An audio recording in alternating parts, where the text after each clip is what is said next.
Eu procurando uma mensagem assim, que tem a ver com os nossos dias, né? E eu fiquei pensando aqui nesse trecho, Lucas 21, versículo 25 em diante. Lucas capítulo 21, verso 25 em diante. Se você pudesse colocar sobre os pés, se você já tiver achado, bom? Para nós orarmos, depois você pode se sentar e a gente vai continuar. Senhor, nosso Deus e Pai, agora é o momento da palavra oficial da noite. Que o Senhor possa usar-me conforme a Tua vontade, que eu venha falar não de mim mesmo, mas de acordo com a palavra, para que os irmãos saibam daqui, meu Pai, com essa palavra, com essa revelação no coração, que é para os nossos dias principalmente. Em nome de Jesus, amém. E graças a Deus. Versículo 25 de Lucas, capítulo 21, diz assim diante: haverá sinais no sol, na lua e nas estrelas, sobre a terra, angústia entre as nações, em perplexidade por causa do bramir do mar e das ondas. Verso 26: haverá homens que desmaiarão de terror, e pela expectativa das coisas que sobrevirão ao mundo, pois os poderes dos céus serão abalados. Então se verá o Filho do Homem vindo numa nuvem com poder e grande glória. Ora, ao começarem estas coisas a suceder, exultai, erguei a vossa cabeça, porque a vossa redenção se aproxima. Ainda lhes propôs uma parábola, dizendo: vede a figueira e todas as árvores, quando começam a brotar, vendo, sabeis por vós mesmos que o verão está próximo. Assim também, quando virdes acontecerem estas coisas, sabei que está próximo o reino de Deus. Em verdade vos digo que não passará esta geração sem que tudo isto aconteça. Passará o céu e a terra, porém as minhas palavras não passarão. Acautelai-vos por vós mesmos, para que nunca vos suceda que o vosso coração fique sobrecarregado com as consequências da orgia, da embriaguez e das preocupações deste mundo, e para que aquele dia não venha sobre vós repentinamente como um laço, pois há de sobrevir a todos os que vivem sobre a face de toda a terra. Vigiai, pois, a todo tempo, orando, para que possais escapar de todas estas coisas que têm de suceder, e estar em pé na presença do Filho do Homem. Amém. Igreja pode se sentar.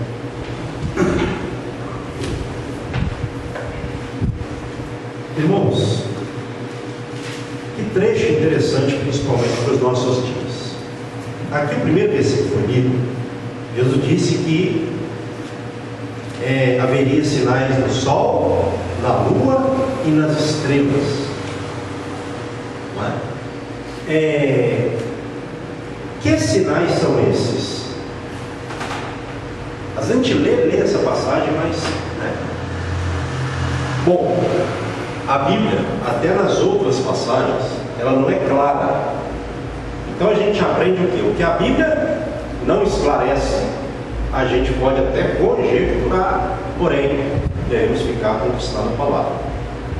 Então a gente percebe aqui que esses sinais, eles acontecerão no sol, na lua e também isso nas estrelas, né? Na Via Láctea, onde está o sol, a lua, as estrelas, as galáxias serão afetadas pela vinda de Cristo, ou acontecerá uma grande movimentação em todo o universo galáctico, mundo galáctico, né? O mundo sideral, o espaço sideral, os céus. Então todo o mundo será agitado de alguma forma com a vinda do Filho do Homem. Não é? Então haverá sinais no sol, na lua e nas estrelas. Sobre a terra, angústia entre as nações. Então, também Jesus disse que haveria angústia entre as nações. Pedro perplexidade. O que é perplexidade? Pessoas assustadas, não é? Pessoas perturbadas, pessoas não sabendo, né? Assim, as coisas que vão acontecer mediante a essas que já estariam acontecendo, como já algumas dessas coisas já estão acontecendo, não é? Então, a angústia entre as nações em perplexidade por causa do bramido do mar. O que a gente está vendo?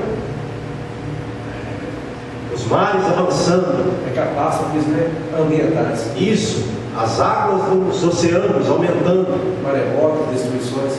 Não é? Maremotos, terremotos, invadindo o planeta Terra, né? A porção seca. E as pessoas em perplexidade, assustadas, tomadas pelo medo e com a expectativa de que coisas ainda piores vão acontecer, porque essas já estão atormentando o mundo. Isso já está acontecendo, né? Por causa do bramido do mar e das ondas. Verso agora 26: haverá homens que desmaiarão de terror e pela expectativa das coisas que sobrevirão ao mundo, pois os poderes dos céus serão abalados. Então, a coisa vai ser tão feia que os homens vão desmaiar de terror. Quer dizer, o coração das pessoas vai ficar um coração fraco, sem força, esmorecido, porque vai ser tanto terror, tanta tragédia, catástrofe para todo lado, que o coração das pessoas vai ficar fraco, vai ficar desanimado, vai ficar tomado pelo medo e pelo terror dessas coisas, e que muitas delas já estão acontecendo sobre a face da terra. Então Jesus foi lá, né? E nós temos visto essas coisas já acontecendo, muitas dessas coisas já acontecendo, ditas por Jesus no mundo. E os poderes dos céus serão abalados. Esses poderes dos céus, o que significa isso, né? A gente pode entender isso tanto como, que nós já falamos aqui, todo o universo, mundo galáctico e tal, né? Como também os poderes espirituais, não é? Os poderes dos céus serão abalados, os poderes espirituais do bem e também do mal. Então haverá um movimento em todo o universo, em todo o mundo, em toda a criação, uma grande agitação precedendo a vida de Jesus Cristo.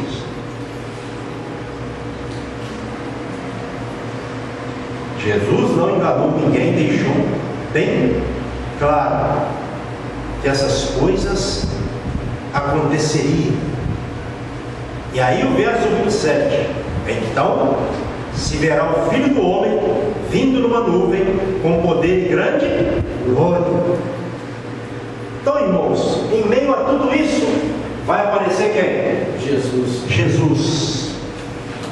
E olha aqui como diz, Jesus descreveu, falando dele mesmo, o Filho do Homem vindo numa nuvem com poder e grande glória. Ou seja, irmãos, isso aqui é uma coisa muito séria, muito séria. Jesus virá em meio ao apocalipse na terra, em sua intensidade máxima, em sua revelação máxima, em seus grandes acontecimentos. Jesus aparecerá. Oi? Com certeza nós podemos interpretar isso aqui como a grande tribulação. Tem pessoas que dizem que não, eu não quero me ater aqui a questão, nós vamos passar pela grande tribulação, ou nós vamos ser arrebatados antes, né? Porque tem aquela questão do pós-tribulacionismo e do pré-tribulacionismo. Nós vamos passar ou não pela grande tribulação, né? Então tem muitos estudos sobre isso, né? Tem linhas de interpretação, né? Tem correntes de interpretação, entendeu? Milenismo, amilenismo, pós-milenismo e por aí vai, né?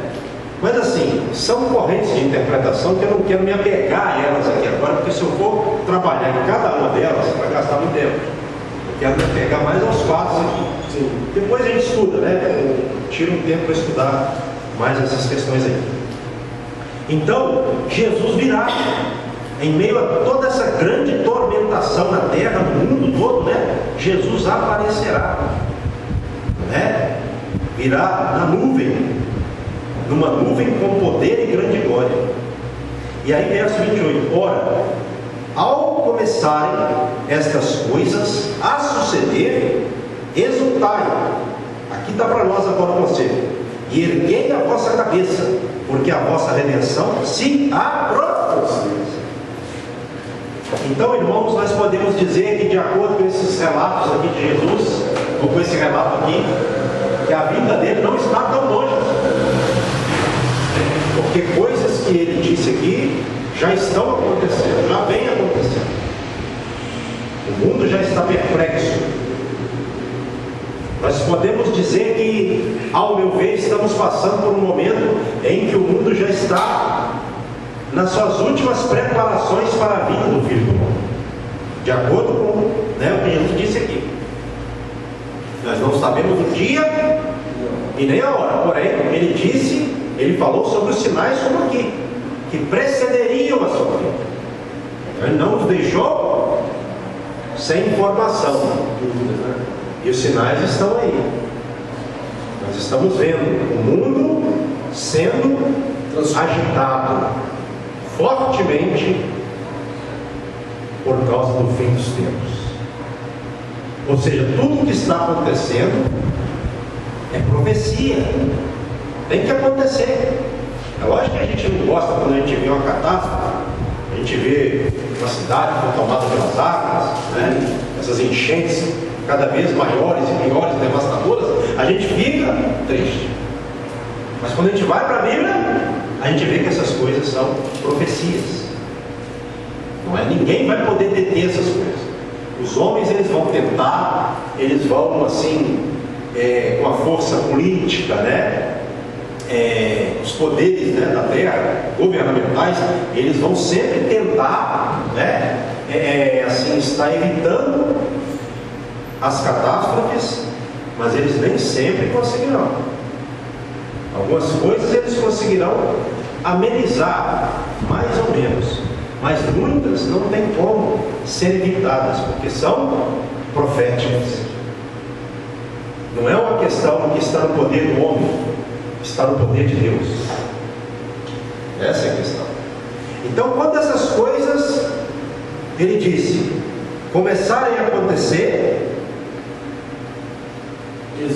exultai e erguei a vossa cabeça, porque a vossa redenção se aproxima. O que é exultar? Se alegrar?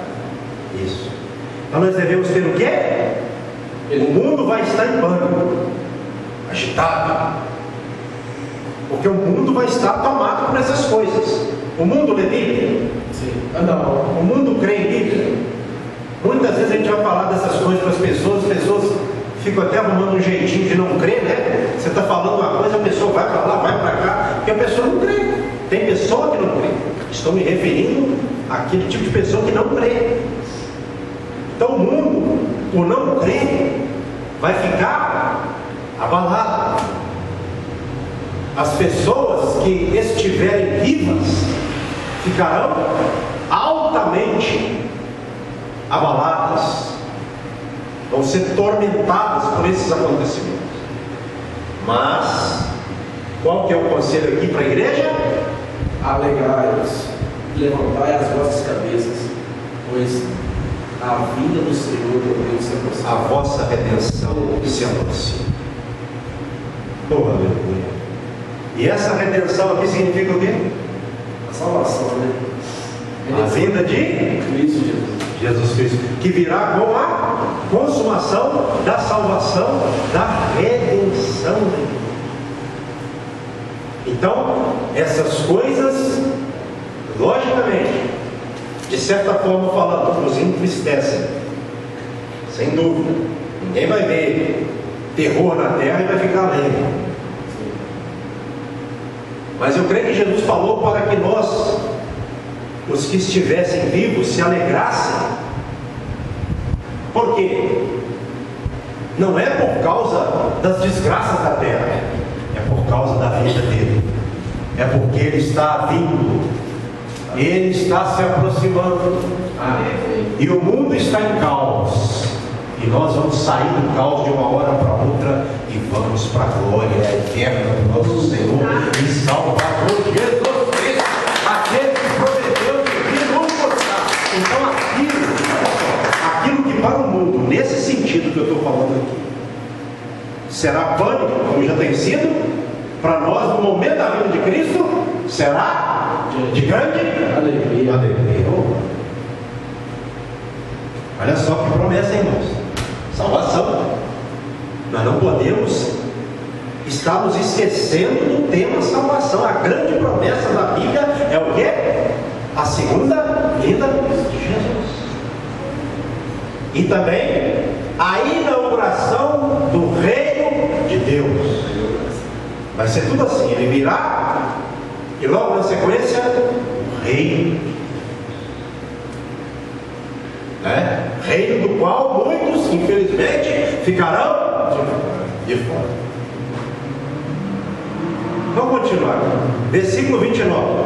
Ainda lhes propôs uma parábola dizendo: vede a figueira e todas as árvores, quando começam a brotar, vendo ou sabeis por vós mesmos que o verão está próximo.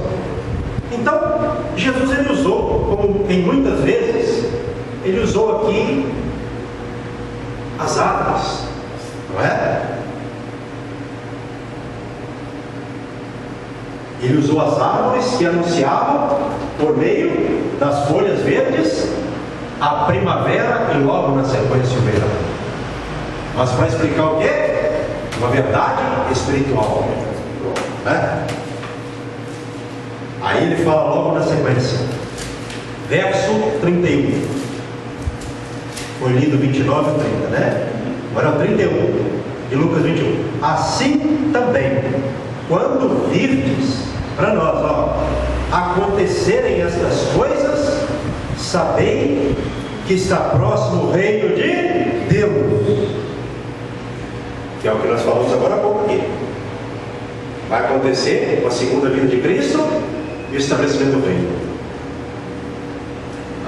Eu quero me ater aqui mais a questão da nossa salvação, da nossa entrada no reino, né? Até porque o próprio tema reino de Deus ele é amplo, né? Falando isso, eu tive até um debate com o irmão na casa dele, o Alex, mas sadio, né? Porque é um tema vasto, né? Mas então eu quero me concentrar aqui no quê? Na vida de Cristo e o estabelecimento do reino. Então nós temos que estar olhando todos esses acontecimentos e entendermos que Jesus está voltando próximo. Agora tem um detalhe aqui. Jesus falou para os seus seguidores. Aí a pessoa pensa assim: pastor, mas Jesus falou para os seus seguidores uma coisa que não era para eles, fica uma coisa meio que difícil de se entender, às vezes, por isso. Por que Jesus falou para eles então? Se a vida do próprio Cristo não era para o tempo deles. A gente percebe que muitas coisas que Jesus falou com relação ao Apocalipse de Jesus nos Evangelhos, ele falou para realmente os discípulos, as pessoas do tempo dele. Algumas coisas aconteceriam como aconteceram naquele tempo. É no ano 70 depois de Cristo. A destruição de Jerusalém, que foi profetizada, né? A perseguição, a aflição, né? Que eles morreriam por causa dele, a perseguição seria tão intensa, né? Que eles acabaram morrendo e tal. Então, muitas coisas aconteceram. Certo? Agora, vamos continuar aqui para a gente pegar a conclusão. Versículo 32, que é o chave para a gente entender. Em verdade nos digo que não passará esta geração sem que tudo isto aconteça. Então, geração aqui pode ser entendido esse nome, essa palavra, geração, é fundamental para a gente entender aqui. Porque geração pode ser uma referência à raça judaica, certo? Ao povo judeu, que existiria até a segunda vinda de Cristo. O povo judeu, ele foi ajuntado pelo Senhor no século passado, ou não, em sua terra? Foi? Sim. Então, se a gente analisar a palavra geração por raça, ou por povo judeu, no caso aqui, tem a ver com os nossos dias, de lá para cá. Porque os judeus, eles ficaram extintos. Não. Os inimigos, Satanás sempre quis acabar com os judeus. Os inimigos, né, dos judeus, né? Esse ódio que a gente consegue ver por toda a Bíblia nos anais da história. Eles conseguiram? Não. Por quê? Porque há uma promessa também. Então, essa é uma interpretação. A outra é de que a geração, como nós já falamos muitas vezes aqui na igreja, aqui mencionada por Jesus, pode ser a geração que estiver viva no tempo desses acontecimentos. Eu vejo que essas duas interpretações têm a ver, não é? Aí não tem como a pessoa falar, é essa ou aquela, porque todas as duas têm a ver. Vocês entenderam aí essa coisa? Né? Então, não é fácil interpretar, mas eu vejo que o caminho é esse. Mas, aí ele fala uma coisa interessante aqui, verso 33. Passará o céu e a terra, porém as minhas palavras não passarão. Essa expressão de Jesus, ela é fortíssima. Porque ele disse aqui que até mesmo o céu e a terra passarão. Até a criação passará, mas as suas palavras jamais passarão. Então a palavra do Senhor, ela tem uma durabilidade existencial maior do que a própria criação. Isso é maravilhoso, hein? Isso é uma coisa forte para nós. A palavra de Deus, ela tem uma duração existencial maior do que a própria criação. Porque a criação vai passar, mas a palavra de Deus não vai passar. Jesus diz: as minhas palavras não passarão. Quais palavras são essas? Essas que ele diz. Isso significa que nós estamos no caminho, na direção certa. Olha que bênção. Nós estamos conhecendo a cada dia, como nós já temos conhecido, uma palavra que é e continuará sendo eterna. Até o mundo que nós estamos vendo passará, mas a palavra do Senhor não. Então o crente ele tem que ter convicção de que ele não está crendo em vão. Quantas pessoas hoje têm tido dúvidas com relação à palavra? Isso é altamente diabólico e contrário, né? A palavra, a vontade de Deus que está na palavra. E é o que o diabo realmente quer, que as pessoas não creiam. É por isso que até a palavra de Deus tem sido atacada ultimamente, né? Eles têm tentado mudá-la, alterá-la, distorcê-la, invalidá-la de toda forma. Por quê? Não tem interesse. E complementá-la, né? Exatamente, acrescentar, Distorcendo ela. distorcer, não é? O diabo trabalha dessa forma. Já que a palavra é tão forte, eu vou começar a colocar pensamentos, vontades minhas nela. Pensamento do diabo, na minha conjecturação. E ele tem conseguido fazer isso. Agora, o cristão, que ele está firme na palavra, ele não vai entrar nisso. Pastor, surgiu uma Bíblia nova aí agora. Não que não possa surgir Bíblia nova. É até bom. Falando nesse sentido. Tá? Surgiu uma Bíblia nova aí agora. Vocês entendem o que eu estou querendo dizer. E essa Bíblia, ela fala que pode isso e pode aquilo. Aí você vai lá e olha a Bíblia, né? Mas essa Bíblia ela foi feita com esse viés maligno de distorção e herética. Ele postou um vídeo no Pablo, né? Está falando que os protestantes tiraram 7 livros da Bíblia. Né? Ele falou, não tiraram, né? Não tiraram. Eles que acrescentaram os 7 livros que não são aprovados. Que não são considerados inspirados. Sim, inspirados e aprovados. Essa é uma questão dos 7 livros acrescentados, né? Os católicos não podem ler a Bíblia. Pelo cano católico, isso aí é um outro problema, né? Mas essa questão é um pouco ampla também. Né? Mas o diabo, ele tem, como sempre, teve a intenção de distorcer a palavra de Deus. Né? E já tem aquelas pessoas que gostam do mal feito. Essa é a Bíblia que eu estava querendo. E ainda dizem assim: oh, glória a Deus! Deus manifestou-se na terra. Dando glória a Deus por uma coisa que não é de Deus. Não é à toa que ele sempre quis imitar a pessoa de Deus.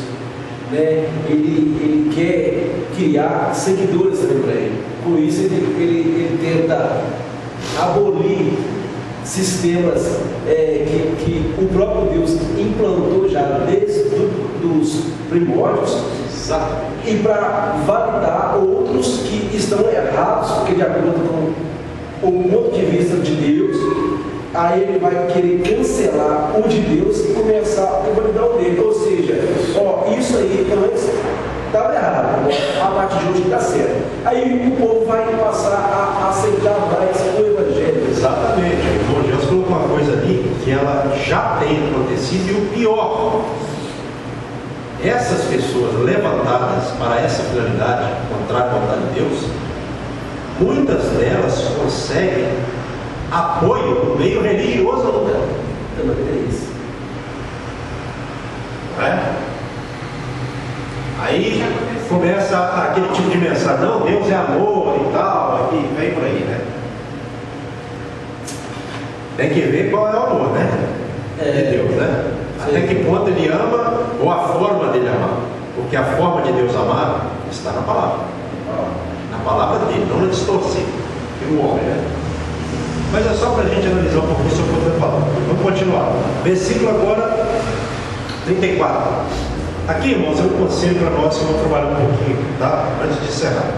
Acautelai-vos, ou seja, nós devemos ter cuidado por vós mesmos, para que nunca vos suceda que o vosso coração, a nossa mente, né, fique sobrecarregado com as consequências da orgia.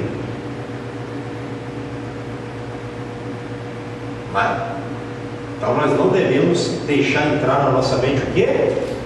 O espírito da libertinagem. Isso, coisas relacionadas à orgia, farra, contrárias à vontade de Deus, né?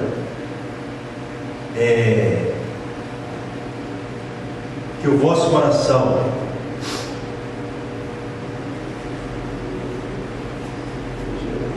fique sobrecarregado com as consequências da orgia. Devemos ter cuidado, né, para isso nunca acontecer. E também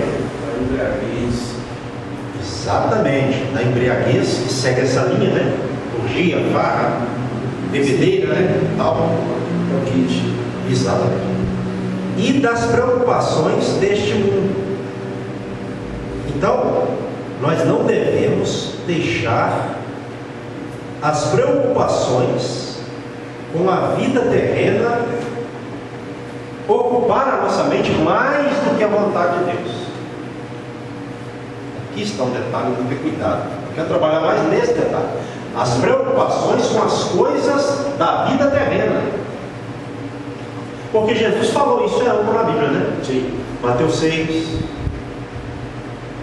Para nós não andarmos ansiosos com as coisas, né? Preocupados com o que comeremos, o que beberemos, o que vestiremos. Então, a ansiedade, ela é algo que leva muitas pessoas ao afastamento de Deus. Porque são preocupações com coisas da terra. E muitos nessa acabam caindo. Porque eles se entregam, eles passam a viver em prol dessas coisas, dedicando-se para essas coisas. Ou seja, essas coisas passam a ser a prioridade. Por isso que ele disse: tenham cuidado para que essas coisas não aconteçam com vocês, para que elas, vou usar aqui, né, com as minhas palavras, não tomem o espaço de Deus na vida de vocês. Então isso é uma coisa muito séria. Preocupações deste mundo. Você vai ver quando Jesus falou a parábola do semeador, ele cita isso também. As coisas do mundo que atraem. A pessoa até começa a servir o Senhor, mas aí o mundo, com os seus encantamentos malignos, acaba o mundo envolvendo muitas pessoas. Então você vê que esse é um tema amplo. Jesus falou muito sobre o tema da preocupação com as coisas da vida terrena. É que são coisas vãs, né, irmão? Que são coisas que passagistas. Então é à toa que ele diz em um dos seus textos que eu me esqueço aqui agora, que em vão se inquietam os homens da terra. Não é à toa que ele diz isso. Em vão se inquietam, se anseiam. Inutilmente. Isso. Muitos homens, né? Isso. Os homens da terra. Por quê? Porque procuram coisas de forma. E essas coisas vão cada vez mais tomando tempo da vida da pessoa. Como tempo toma espaço e enquanto isso eles não percebem os dias que estão passando e a vinda de Cristo se aproximando. Aí quando chega o dia, eles são pegos de surpresa. Exatamente. É isso aí, exatamente o que o irmão falou ali. Porque encerra assim como o irmão disse, e para que aquele dia não venha sobre vós repentinamente como um laço, como uma armadilha, porque ele virá para muitos como uma armadilha. Muitos estarão voando, preocupando-se. Não sei, eu vou aqui agora dar alguns exemplos, né? O meu time do coração, eu não perco a final do campeonato, nem outro, por nada nesse mundo, o outro não sei o que e tal, eu sou fã disso, eu sou fã daquilo.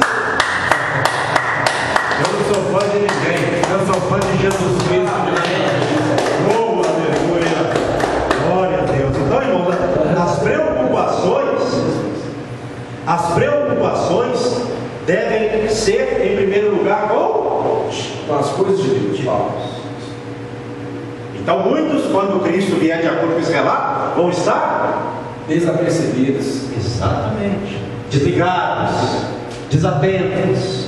E aí vão como que caminhando para cair, cairão certamente numa armadilha. Então aqui está um conselho para nós, né? E hoje existem, infelizmente, muitas preocupações. O que mais existe hoje, provavelmente no mundo, possivelmente, é preocupação com as coisas do mundo. Eu preciso de fazer isso, só meu filho precisa daquilo, não sei o que tem que reservar para a faculdade dele, eu tenho que isso e aquilo. Não estou falando que essas coisas são erradas, não. Tem demasia e ali a pessoa vai, daqui a pouco, não, pelo amor de Deus, eu tenho que arrumar 2 serviços, 3 serviços, não sei o quê. E a pessoa fica até doente também. Né? Exatamente. Como o irmão falou ali, cada vez mais que a pessoa vai envolvendo-se com as coisas do mundo, vai se afastando de Deus. E o tempo vai passando. Aí daqui a pouco Jesus vai aparecer. E a pessoa vai ficar. Bom. E muitos nós sabemos no meio cristão vão ficar. Aqui está a mensagem de alerta. Por isso que ele alertou aqui, para que isso não aconteça com a gente. Verso agora, vamos voltar. 35. Pois há de sobrevir a todos que vivem sobre a face da terra, de toda a terra. Verso 36. Vigiai, pois, a todo tempo, orando, para que possais escapar de todas estas coisas que têm de suceder, e estar em pé na presença do Filho do Homem. Então aqui está o conselho. Então, isso virá sobre todos. Não é? Como está aqui no versículo 35. Todos os que vivem sobre a face de toda a terra. Então nós devemos vigiar e orar. A gente deve o quê? Vigiar e orar. Vigiai, pois, a todo tempo orando. Essa vigilância tem que ser em oração, para que nós também não entremos em tentação. Você não está aqui isso, mas eu senti. Sim, né? Para que nós possamos o quê? Escapar de tudo isso. Então a pessoa vai escapar de tudo isso se ela não tiver um comportamento prudente, vigilante. Então aqui você vê que a Bíblia, em várias passagens, ela fala sobre a promessa da salvação, mas ela também orienta aqueles que têm essa promessa para que eles vigiem. Mas se não precisasse de vigiar e orar, se não precisasse de ter essa preocupação, ele não falaria. Não daria esse alerta. Não, tem tantos aqui na Bíblia, né? Orai, vigiai. Quer dizer, a gente tem que ter essa vigilância para que a gente escape. O que é escapar? Uma pessoa só pode escapar de uma coisa se ela, não é? Estiver ali atenta. O fulano escapou, hein? O bicho é bravo. O bicho é... Estou dando tempo, né? A igreja bate palmas para o Jacinto também. Vamos todo mundo bater palmas para o Jacinto. A gente não sabe onde está a mente dele assim. Às vezes ele está recebendo de uma forma que ele está, por isso que ele está glorificando dessa forma. Às vezes os outros estranham, né? Está vendo a mente dele? Deus está falando de uma forma mais íntima. Entendeu? E ele não sabe, Deus que sabe ele. Então, olha só, nós precisamos para escapar dessas coisas, porque não tem aquele tipo de pregação. Não, irmão, se você é um eleito de Deus, você já está salvo, você já é um escolhido, não tem como você se perder, não. Existe isso no meio cristão, infelizmente. Irmãos, a entrada no reino de Deus é pelo esforço, porque eu falo em várias passagens. Jesus se esforçou tanto, e eu nem vou falar que ele não precisava não, tá? Porque se ele se esforçou, ele precisou, senão ele não faria isso. Para dar exemplo de que não haveria maré mansa para ninguém. Por isso que ele deu exemplo. Quando a gente olha para Jesus, a gente vê o quê? Ele como um salvador acomodado ou esforçado? Esforçado, dedicado. E a gente olha para você, até Jesus, que não tinha pecado, Filho de Deus, esforçou tanto, né? Quanto mais eu, que sou pecador. Se ele vigiou, orou, foi afligido, né? Foi angustiado, quanto mais eu. Se nem ele escapou disso, será que o ser humano mortal, pobre, pecador, miserável, escaparia? Então é isso que a gente tem que prestar atenção. Quando você ouve uma coisa, você tem que prestar atenção nisso.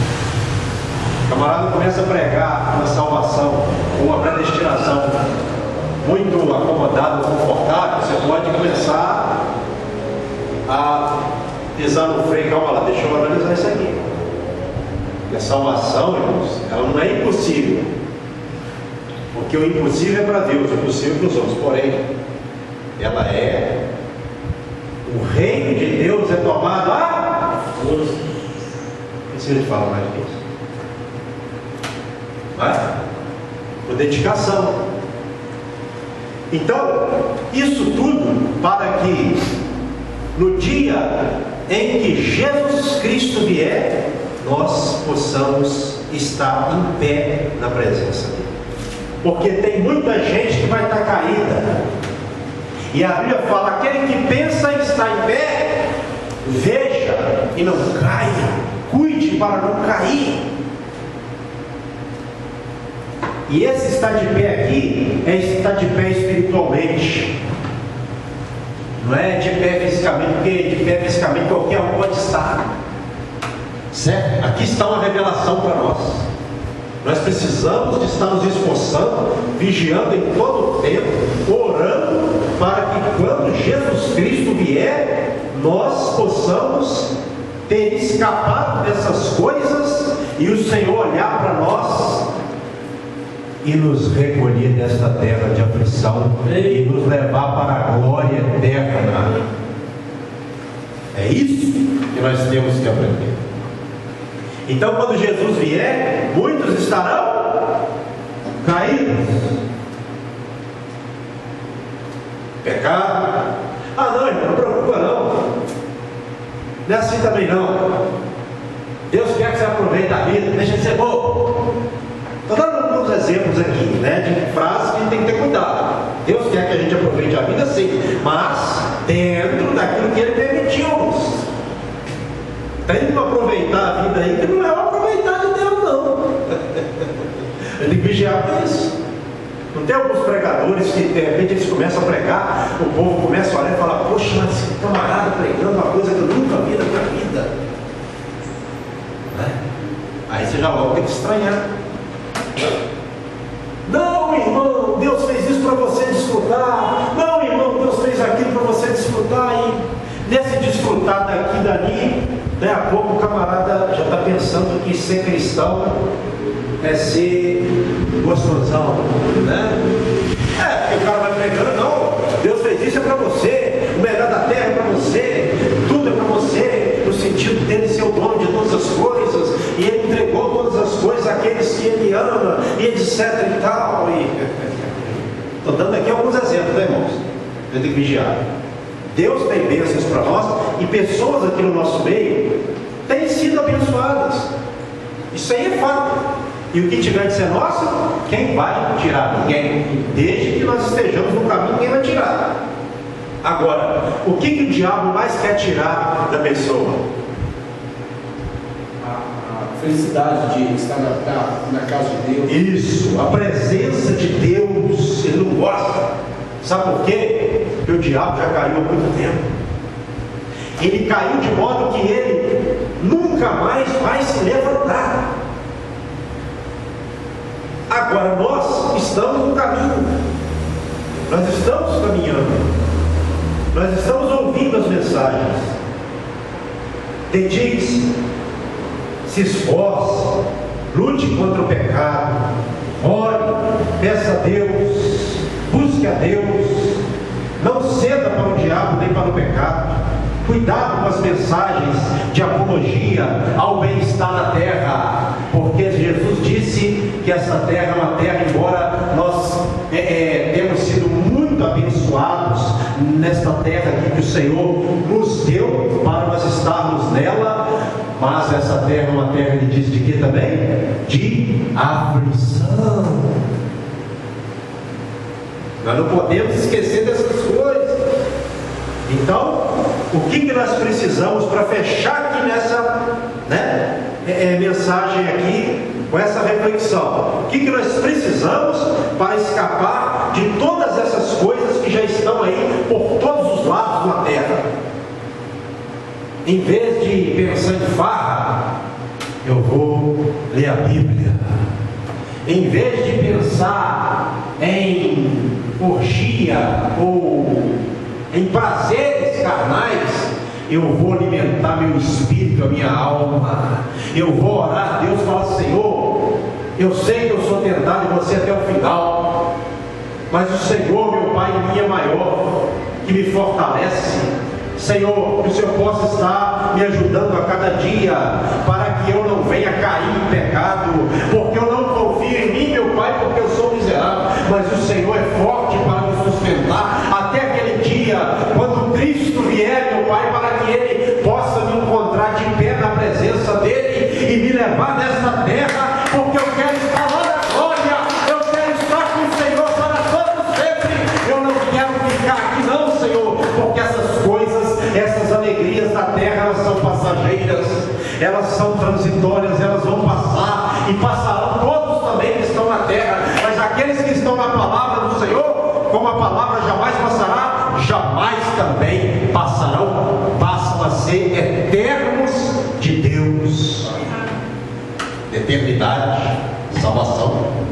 Então, irmãos, vamos, se coloque de pé, igreja, por favor. Vamos vigiar. Qual que é a maior promessa de Deus para nós na Bíblia? Morar com Ele. Exatamente, morar com Ele, salvação eterna. Eu fico pensando naquela pessoa que tem tudo, está bem, tal, de hora para outra pessoa morre. Tem tudo, mas não tem o Senhor. O que vai acontecer com essa pessoa? Essa pessoa vai sofrer eternamente. Agora, nós não. Nós, os que permanecerem, ou os que estão permanecendo, nós temos a promessa da vida verdadeira, eterna com Deus. Então não esqueça de estar alimentando a sua vida. Cuide da sua vida material, sim, mas não deixe essas coisas ocuparem o lugar de Deus no seu coração. Amém, somente. Porque essas coisas têm essa finalidade de inundar a sua mente, para que você se afaste de Deus e perca a maior promessa. Então não deixe isso acontecer. Cuidado com as preocupações demasiadas com a vida terrena. Muitos nessa têm caído. Faça assim com as mãos em forma de receber. Pai, a todos os presentes e ausentes, eu abençoo com o teu amor, com a graça do Filho, com a sua doce consolação do Espírito Santo. Dê a todos um final de domingo consolado, animado, encorajado, para que nós, ó Pai, terminemos a semana e comecemos a semana prática amanhã, no ânimo e encorajamento do Divino Espírito Santo. Assim eu oro e os abençoo em nome de Jesus. Amém. E que as palmas louvem a Deus.